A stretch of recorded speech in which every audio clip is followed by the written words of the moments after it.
You say them every single day. Break the ice, bite the bullet, the whole 9 yards, under the weather.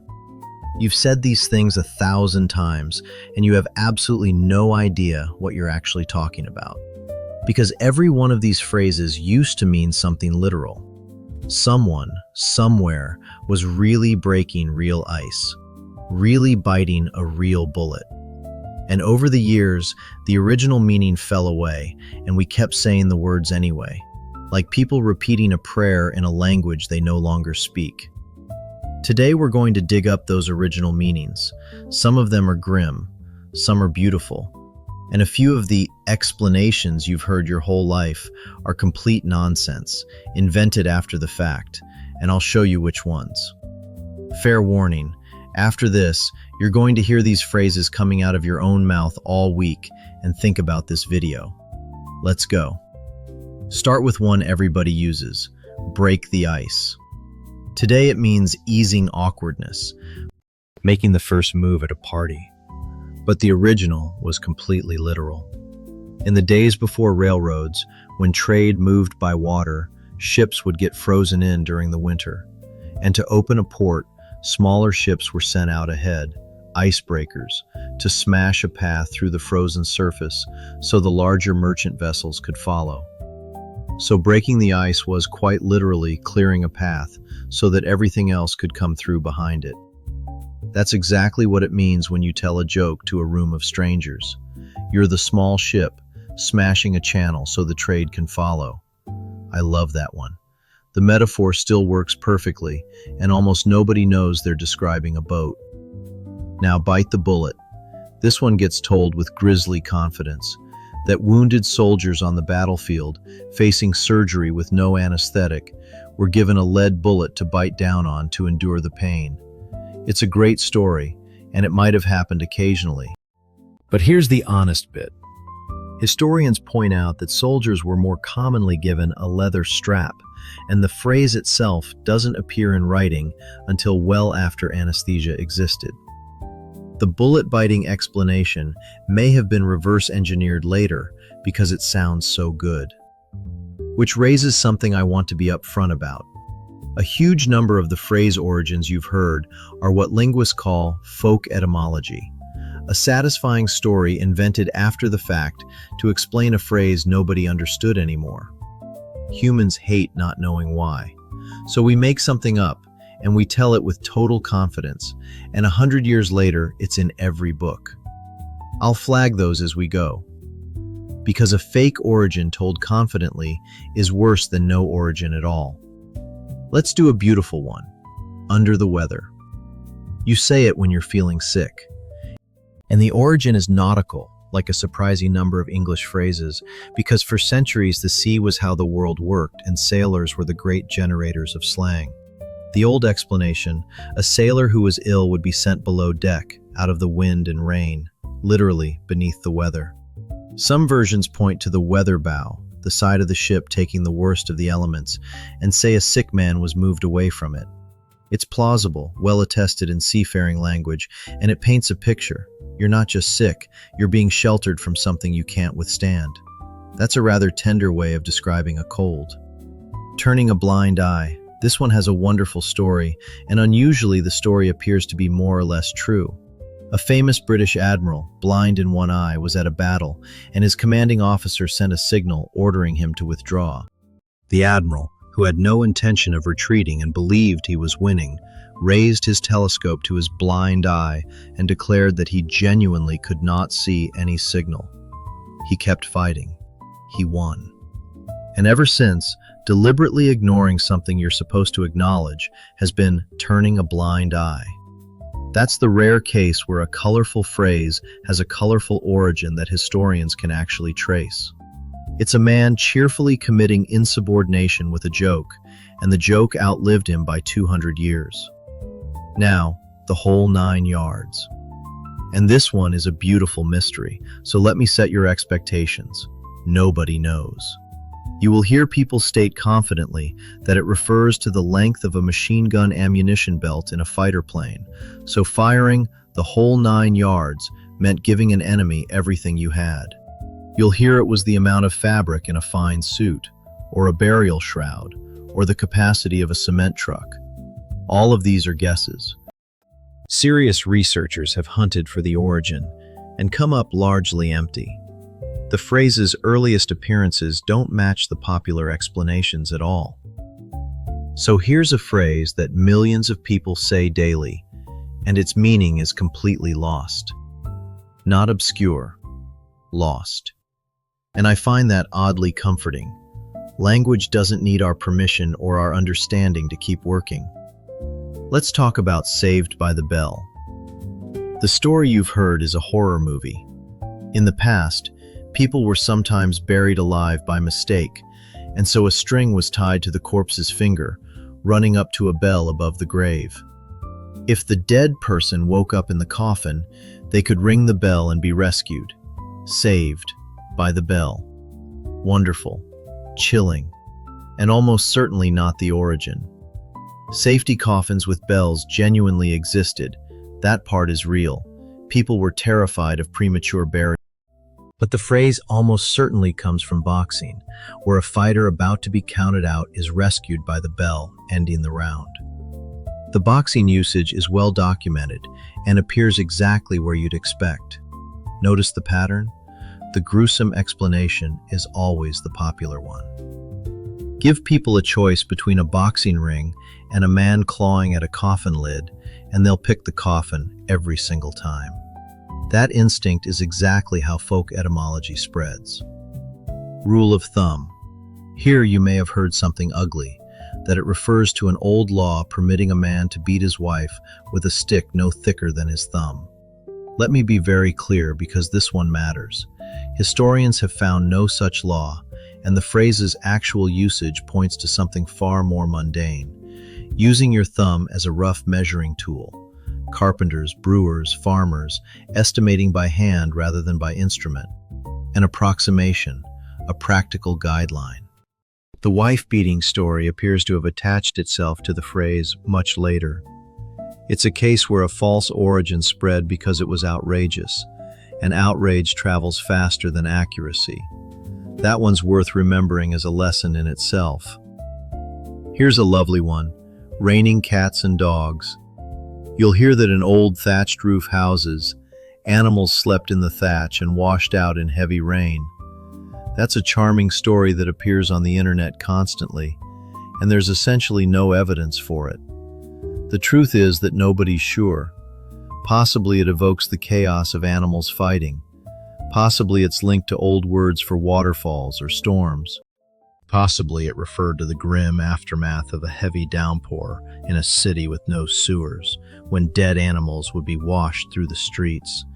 A truly unpleasant sight that a person might well describe as a rain of cats and dogs. Again, honest answer, we don't know. And I'd rather tell you we don't know than hand you a pretty lie. Cost an arm and a leg.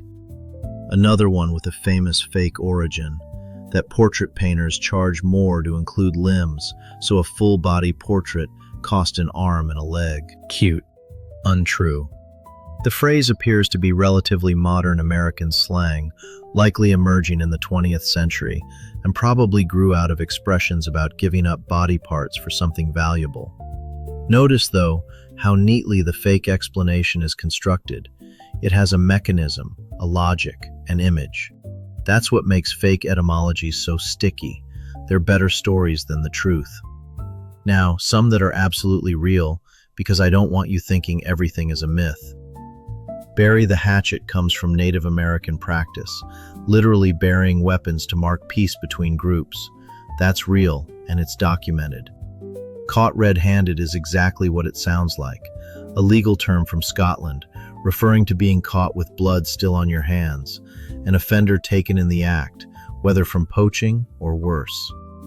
Give the cold shoulder is likely from simply turning your shoulder to someone rather than facing them, a physical snub and a very human one.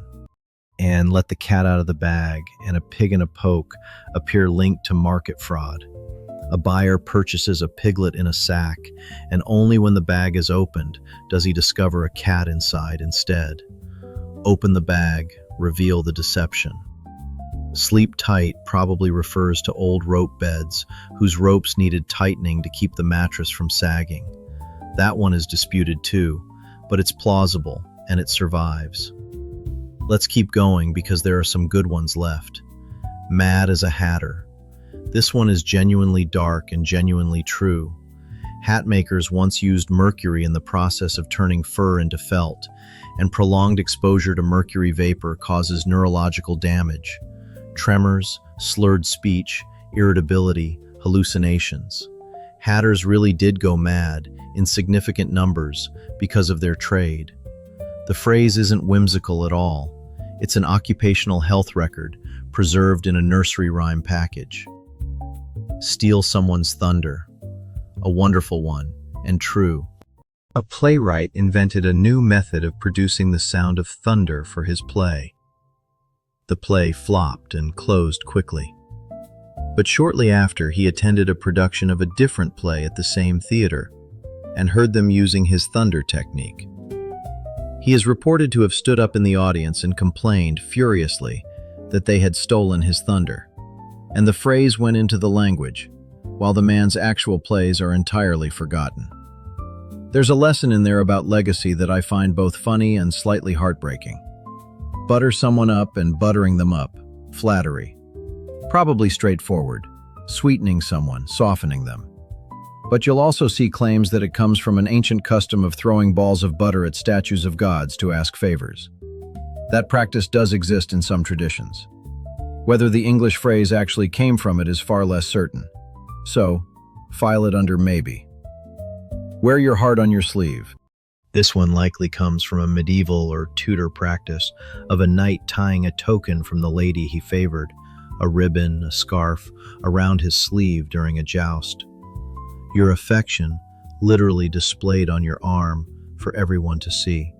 That's a beautiful image, and it's the reason we still say it about a person who can't hide their feelings.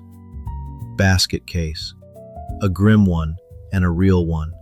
It appears to originate in the aftermath of the First World War, referring to soldiers so catastrophically wounded, losing multiple limbs, that they had to be carried in a basket.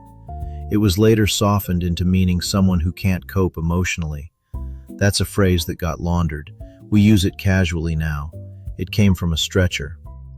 Barking up the wrong tree. This is from hunting with dogs. The dogs would chase an animal until it climbed a tree, and then bark at the base to signal to the hunters where the prey had gone. But sometimes the animal had moved on through the branches to another tree, and the dogs would stand there, barking triumphantly and completely uselessly at the wrong trunk, which is exactly what you're doing when you accuse the wrong person. Read the Riot Act. This was an actual act.